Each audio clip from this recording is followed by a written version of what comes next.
권대입니다. 오늘은 경실련의 부동산 가격 발표를 중심으로 이야기를 풀어가겠습니다. 오늘 경향신문 경실련 관련 기사 제목입니다. 문재인 정부 출범 후 서울 아파트값 2배로 올라 내 집 마련 기간도 2배.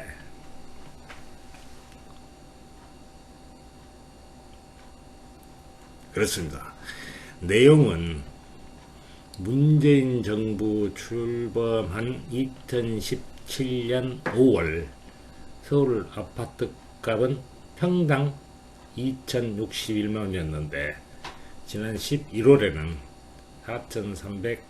4,309만원으로 109% 올랐다는 것입니다. 30평 아파트로 따지면 6억 2천만원짜리가 12억 9천만원이 된 것입니다. 이에 반해 노동자 평균 임금은 2017년 5월 3,096만원에서 2021년 11월 3,444만원으로 348만원 늘었다는 것입니다. 서울 아파트 30평 아파트를 사는데 임기 초에는 한 푼도 쓰지 않고 모으면 20년 걸렸으나 현재는 38년이나 걸린다는 분석입니다. 분석을 잘 했다고 칭찬을 해주고 싶습니다.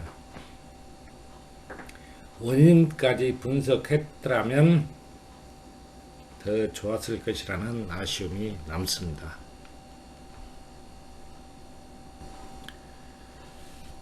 경제 대통령이 되겠다는 이재명의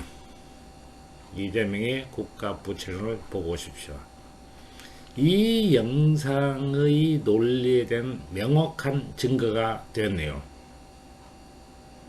고가가 채무를 지더라도 가계 채무를 줄여야 한다. 그러므로 국채를 발행하여 확장 재정을 편성하고 국가사업이나 이전 사업으로 개인소득을 늘려 가계부채를 줄여야 한다. 그래서 재난지원금, 재난기본소득 등 이전 사업을 합니다. 여기까지는 그럴듯합니다만 궤변이 사기에 도달하였습니다. 재난지원금이나 재난기본소득 몇백만원은 일시적인 도움을 준 것은 맞습니다. 그러나 부자들에게 다 빨려버렸고 부동산 가격은 몇 억 원의 폭등으로 이어졌습니다. 누구를 위한 정책이 되었습니까? 이민사업인 줄 알았더니 뒤통수를 맞아버린 꼴입니다. 분노를 보시합시다.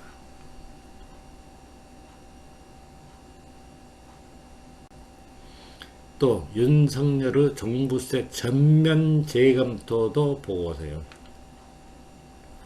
윤석열의 지지율이 높게 나오는 이유는 문재인 정권의 부동산 정책의 실패로 인한 반작용인데 자기가 똑똑하여 그런 줄 알고 무슨 얘기를 들어도 본질을 판단도 못한 주제에 방법론까지 제시하는 등 막 짓거리고 있습니다.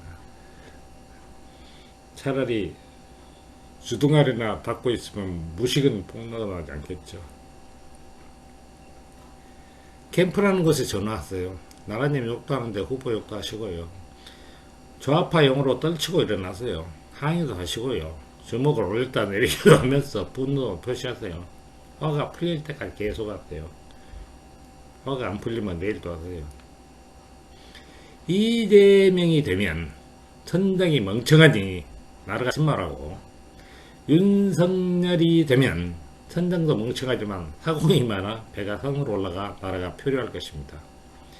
이 무슨 얄궂은 운명인지 모르겠습니다.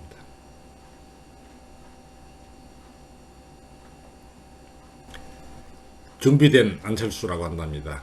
소상공인을 전폭 지원하고 싶다면 전국민 지원금이라는 포퓰리즘을 버려야 한다나 하면서 타 후보 걱정을 하고 있습니다. 기축통화국과 비기축통화국 평균 채무 비율이 다르다는데 그래서 어쨌다는 것이오. 너나 잘해. 이게 준비야. 아 그냥 그렇게 영리하고 놀고 있거라. 또 다른 사수 심상정은 평등군대를 공략하여 사병도 가르마를 타도록 하겠다는 것인데 가르마가 중요하고 왁스가 중요한 것이 아닙니다. 간부도 워라벨도 중요한 것이 아니라는 말입니다. 일국 대통령 후보 공약은 아니라는 말입니다.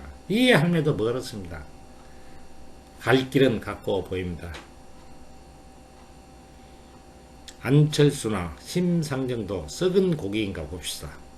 사회보험료 문제나 부세요를 풀어내면 센 고기이고 풀어내지 못하면 썩은 고기일 것입니다.